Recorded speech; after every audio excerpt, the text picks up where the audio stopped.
Education as a tool for liberation, empowering students through knowledge, rethinking school curriculum.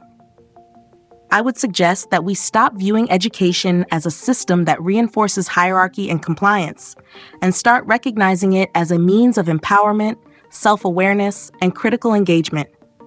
Traditional education often places students in passive roles, where learning is dictated rather than discovered. Do you honestly believe that students can reach their full potential if they are taught to accept knowledge rather than question, challenge, and apply it?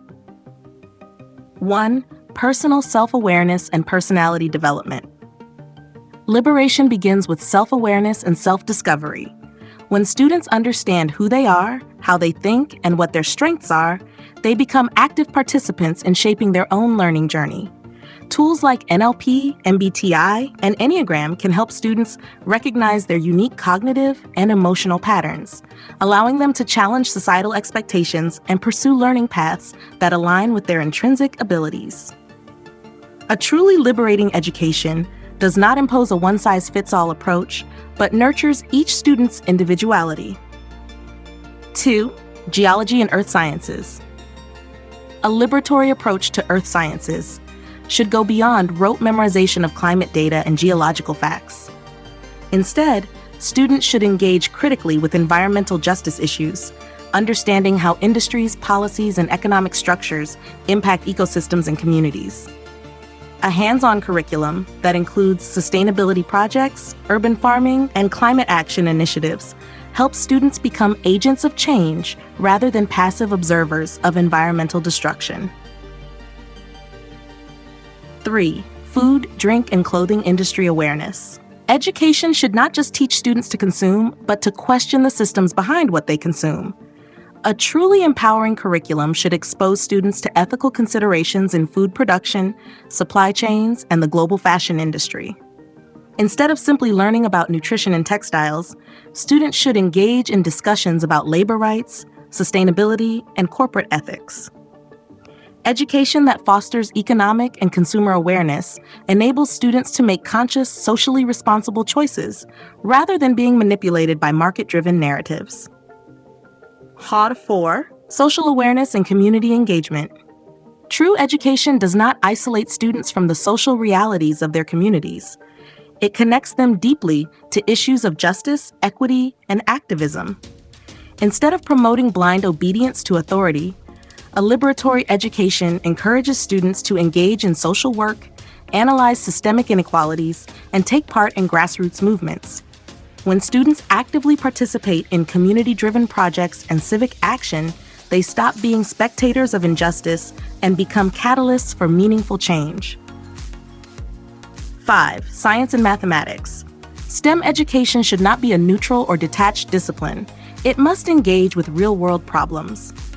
A liberatory approach to math and science should show students how data, technology, and scientific discoveries are used to either uphold power structures or challenge them. Instead of teaching abstract formulas without context, students should learn how scientific knowledge impacts healthcare, environmental policies, technological ethics, and social progress.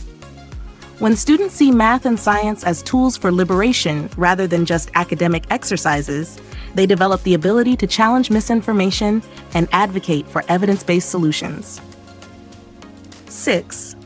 Language as expression, poetry, literature.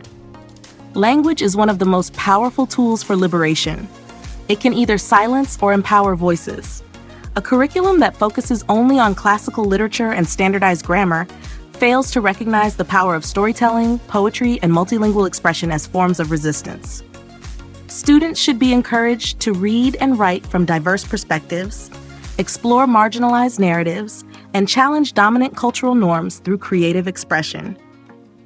Education that values spoken word poetry, multilingual storytelling, and the literature of oppressed communities ensures that every student finds their voice and learns to use it as a force for change. Do you honestly believe that education can be a tool for true empowerment if students are only taught to accept and follow rather than question and create? A truly liberatory curriculum does not mold students into passive participants in society. It equips them with the critical awareness, knowledge, and agency to transform the world around them. Task 7. Critical thinking and interactive learning. A liberatory education must cultivate critical thinking as a means of resistance against misinformation, bias, and oppressive narratives. Instead of passively absorbing facts, students should be encouraged to question, analyze, and engage in dialectical reasoning. A rigid, standardized curriculum discourages independent thought, whereas discussion-based learning, debate, and case studies empower students to challenge dominant ideologies and construct their own understanding of the world. When education fosters open inquiry and intellectual courage, students gain the ability to recognize and dismantle oppressive systems rather than conform to them. 8.8. Cultural awareness and global citizenship. True liberation in education means breaking down the barriers of ethnocentrism and nationalism, fostering an understanding of global interconnectedness. A curriculum that only focuses on one dominant culture's history and literature limits students' perspectives and reinforces cultural superiority. Instead, students should be exposed to diverse worldviews, indigenous knowledge systems, and histories of resistance across cultures. By integrating exchange programs, virtual collaborations, and multilingual education, students develop the ability to think beyond national identities and engage with global justice movements. 9. Emotional intelligence and well-being. Education cannot be truly liberatory if it ignores the emotional and psychological well-being of students. A system that prioritizes grades and competition over emotional intelligence and self-awareness produces burnout, anxiety, and disempowerment.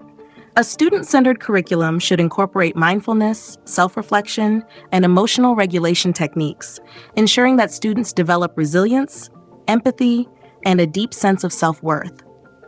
Emotional intelligence is not just a personal asset, it is a foundation for collective liberation, fostering healthier communities and more compassionate leadership. Parameter 10. Work as an expression of passion and talent. An oppressive education system conditions students to see work as a means of survival rather than a form of self-expression and fulfillment. A liberatory curriculum, however, helps students align their talents with meaningful careers that serve both their personal growth and societal progress. Instead of pushing students toward industries dictated by market demands, education should encourage self-discovery, entrepreneurship, and the pursuit of work that contributes to human and ecological well-being. When students see work not just as labor, but as an extension of their purpose, they are empowered to reject exploitative systems and create new models of success that prioritize both individual and collective liberation. Do you honestly believe that education can be a tool for true empowerment if it simply prepares students to fit into existing structures rather than reimagine and rebuild them? A truly liberatory curriculum does not mold students into passive participants. It equips them with the critical awareness, knowledge, and agency to transform the world around them.